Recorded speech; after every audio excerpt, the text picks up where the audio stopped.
to create the scarcity. The next question is, what about industrial raw materials?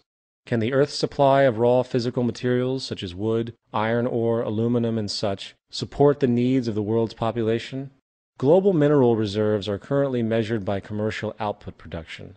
Sadly, this does not give a clear picture of what is actually available. While some elements and minerals are vast in abundance, such as silicon, aluminum, and iron, others are seemingly growing scarce, such as copper, lead, zinc, gold, and silver.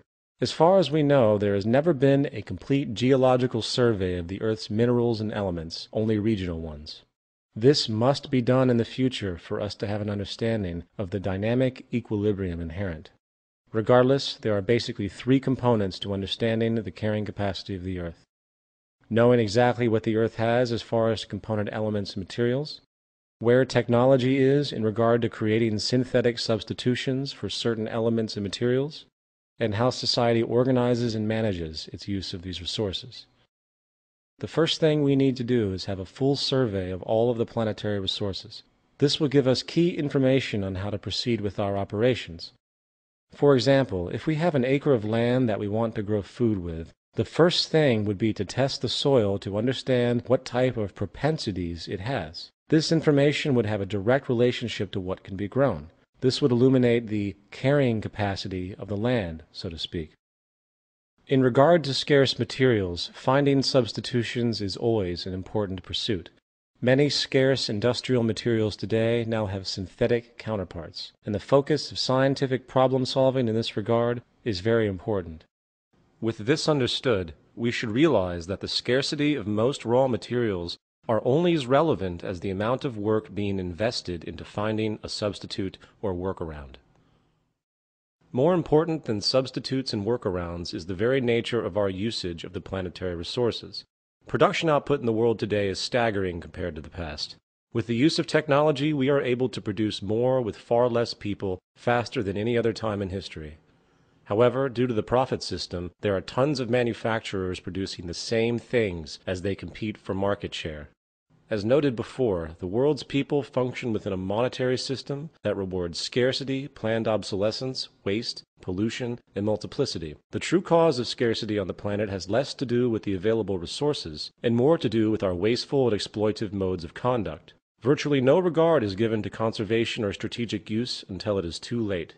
In a saner society, the raw materials of the planet would be assessed, industry would be organized as a whole to produce in relationship to what was available, and each item produced would be designed to last as long as possible, causing reduced industrial output and hence resource preservation.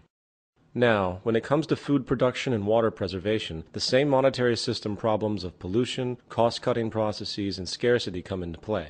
Water covers 70% of the Earth's surface. Technological advancements such as desalination processes can make fresh drinking water both from seawater and even brackish sources using reverse osmosis.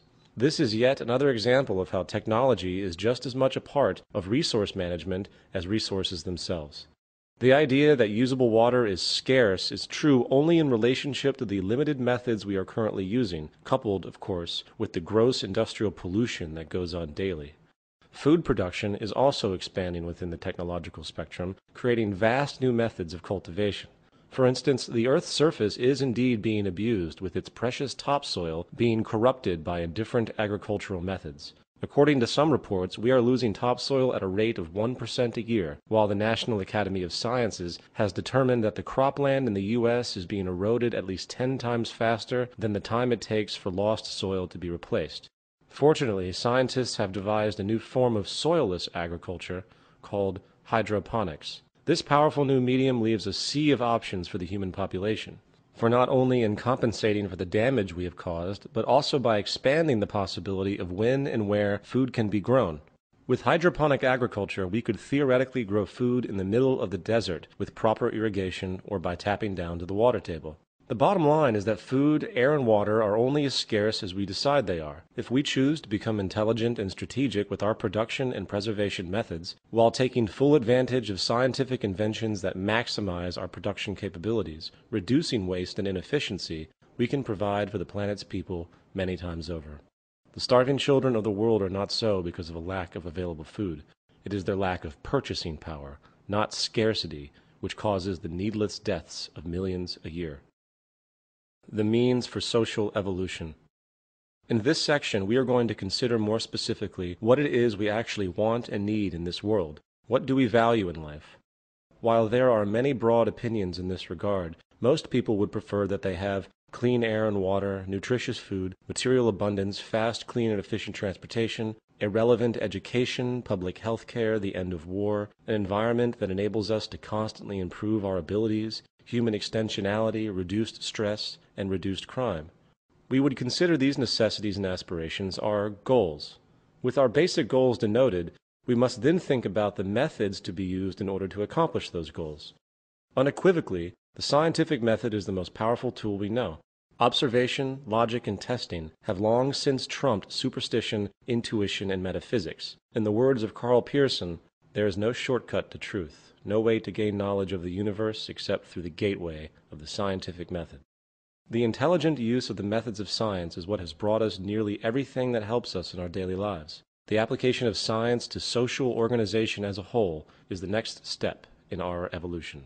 Furthermore, to fully utilize the scientific method, we will need physical tools that can make our material needs possible.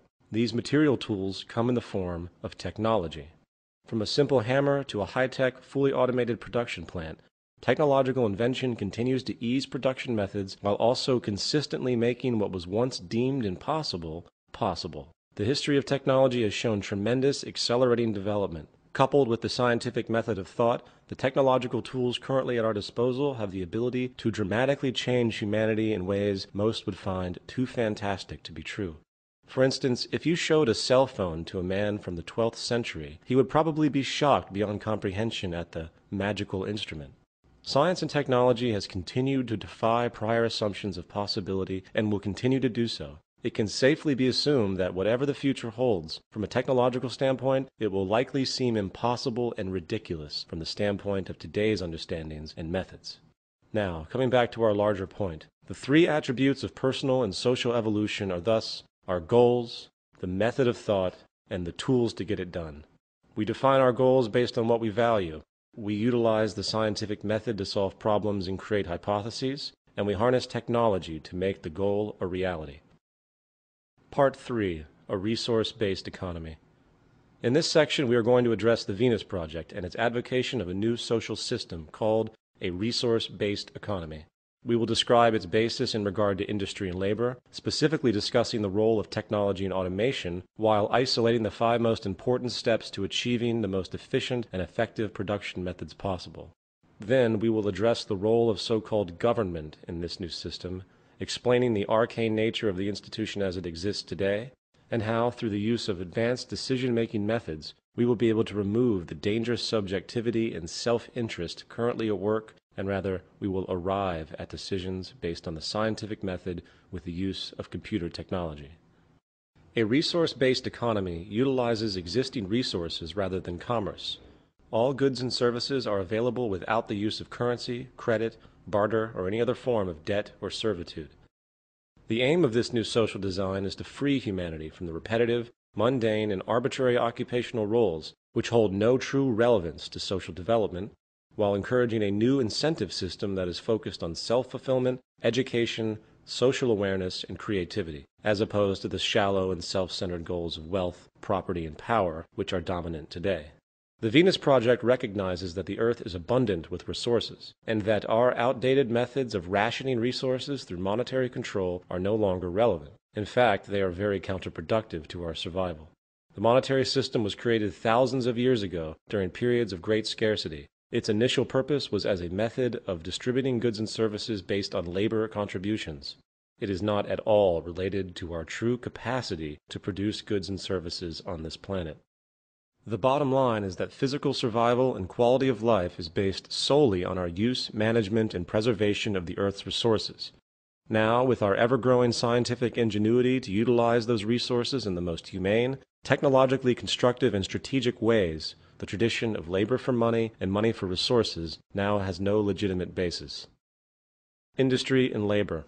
As expressed previously, statistics have shown that human beings are increasingly being replaced by automated machines in the workforce, causing unemployment and hence a reduction in the purchasing power of the citizenry, slowing so-called economic growth.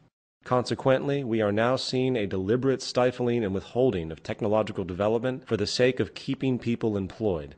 It's like having an electric drill available during a job, but instead you use a manual drill because you want to get paid for more hours. It is nothing but absurd and irresponsible to slow and ignore technological development in order to preserve an outdated social system. We need a social design that focuses on maximizing our technological abilities for the sake of freeing humanity from drudgery and increasing productivity to its highest potential. Anything less is really unacceptable.